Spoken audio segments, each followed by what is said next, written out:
सकते हैं करीबन, पर जिन लोगों को नहीं समझ में आता उसको एक छोटी सी बात कहना है कि अपना दिल बहुत बड़ा करना चाहिए।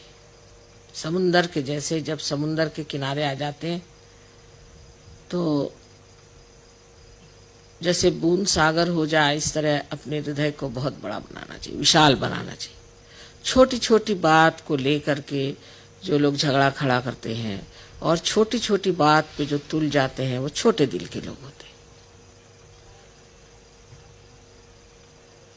और आत्मा का आनंद जो है वो शरीर के आनंद से बहुत परे है। बहुत से लोग मुझसे कहते हैं कि माँ आप ऐसे कैसे इतनी हालत में रह लेते हैं, चपरासी के कमरे में रह लेते हैं, आप कहीं भी सो लेते हैं, कहीं भी बाथरूम में चले जाते हैं। क्योंकि इन सब जो कुछ भी आरामदेह चीज है उसको उसका कोई खास असर नहीं आता। मुझको तो आत्मा का आनंद जहाँ मिले उसी में आनंद आता है। और मेरे आत्मा का आनंद आप ही लोगों पर निर्भर है।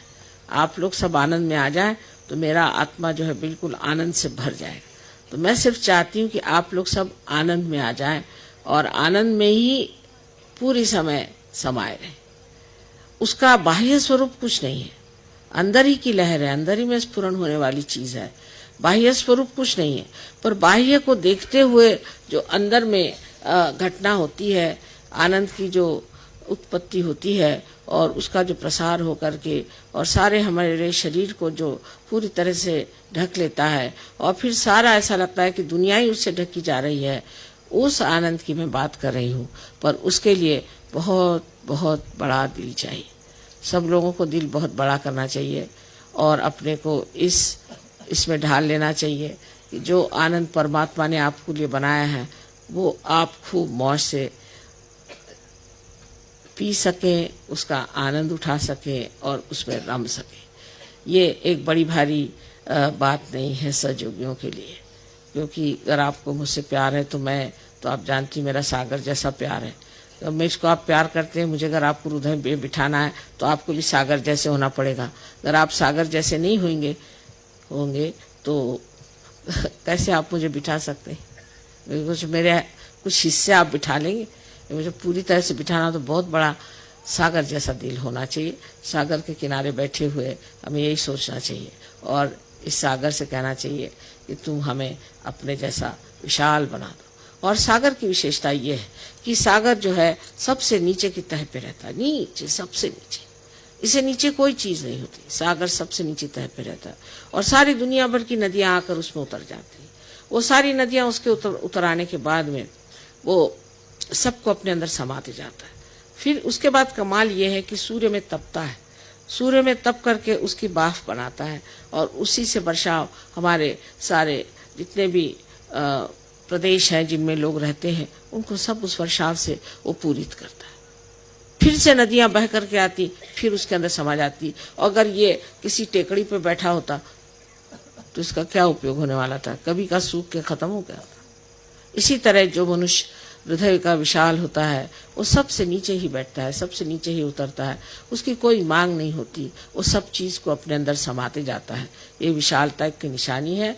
जो सब चीज को अपने अंदर संभाले वही आदमी हृदय का विशाल है। वैचारिकता से अगर कोई कहे कि मेरे विचार इतने प्रगल्भ हैं और मैं विचार से ऐसा, तो वो बात नहीं। विचार जो है बहुत दगाबाज भी होते हैं। इसलिए जो चीज एक स्थिति है वो अपनी ऐसी स्थिति होनी चाहिए कि जिसमें हम इतने अपने को खुश न समझे, अपने को इतने संतोष मिलाए कि हम सबसे नीचे रह करके सब चीज को खींच सकते हैं, सब चीज को अपने अंदर समा सकते हैं और तभी फिर उसके अंदर आनंद की लहरें उठ सकती हैं। आज समुद्र के किनारे बैठे हुए जान लेना चाहिए कि समुद्र के अनंत उपकार हमारे ऊपर में है और इसी प्रकार जो मनुष्य समुद्र जैसे होता है उसके अनंत उपकार इस पृथ्वी पर मनुष्य जाति पर होते हैं। और आप सबके प्रति मेरा यही विचार है कि आप सब लोग महान लोग बने, यही मेरा आपको आशीर्वाद है।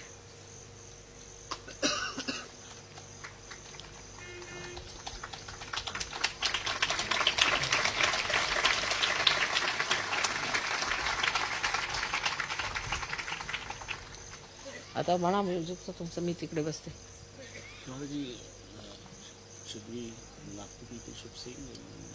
अजून वेळ आहे ना. तुमचं अरे नागपूर किती वेळ ट्रान्सफर नागपूर लोकांचं झालं. नवीन गाणी बसवली हो आणखी मग त्याच्यानंतर मग आणखी बाकीच्यांना दिला का आत्ताच सुरू झालं शिवाय ते आधी करायला पाहिजे होतं. उद्या देतो मी त्यांचं तसं ऐकलंही नाही मी. उद्या त्यांना सगळ्यांना चान्स देतो. माझं काय म्हणणं तुम्ही उद्या करा. उद्या कारण काय नाही एवढं कोणी नाही आहे गाणारे जी तो will have much more time तुम्ही अच्छा व्यवस्थित. आता कोणाला कल तो कोई आ नहीं रहा ना गाना गाने. कल वो है ना कीर्ती हाँ? कीर्ती और परसों ते म्हणा थोडंसं तुम्ही म्हणा सगळं अर्धा तास घ्या म्हणजे सगळ्यांच्या पाण्याचं अर्धा तास म्हणा सगळ्यांना. अजून नोएडाला घेऊ हां नोएडाला घेऊ की बाकी ते युवाशक्ती आहे दिल्लीची त्यांचं ऐकलं नाही अजून. त्यांचं ऐकलं पाहिजे. एक त्यांना द्या युवा शक्तीला. युवाशक्तीला पहिले घेऊ. नाही तुमचं होत्या युवा शक्ती तर माझं म्हणणं त्यांना पहिल्यांदा युवा शक्ती तुमचं त्याची क्वालिटी तुमची फार बरी आहे ना. जी युवाशक्ती किती वाजले 8 वाजता किंवा आज आमचं राहू देशमध्ये हां उद्या व्यवस्थित सकाळ वाजता तुमचंच ठेवा.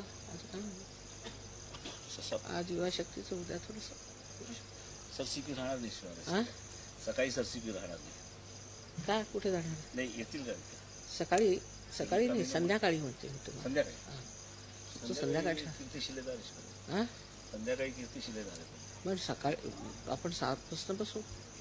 उद्याला एवढं काम राहणार नाही 6 वाजता बसू.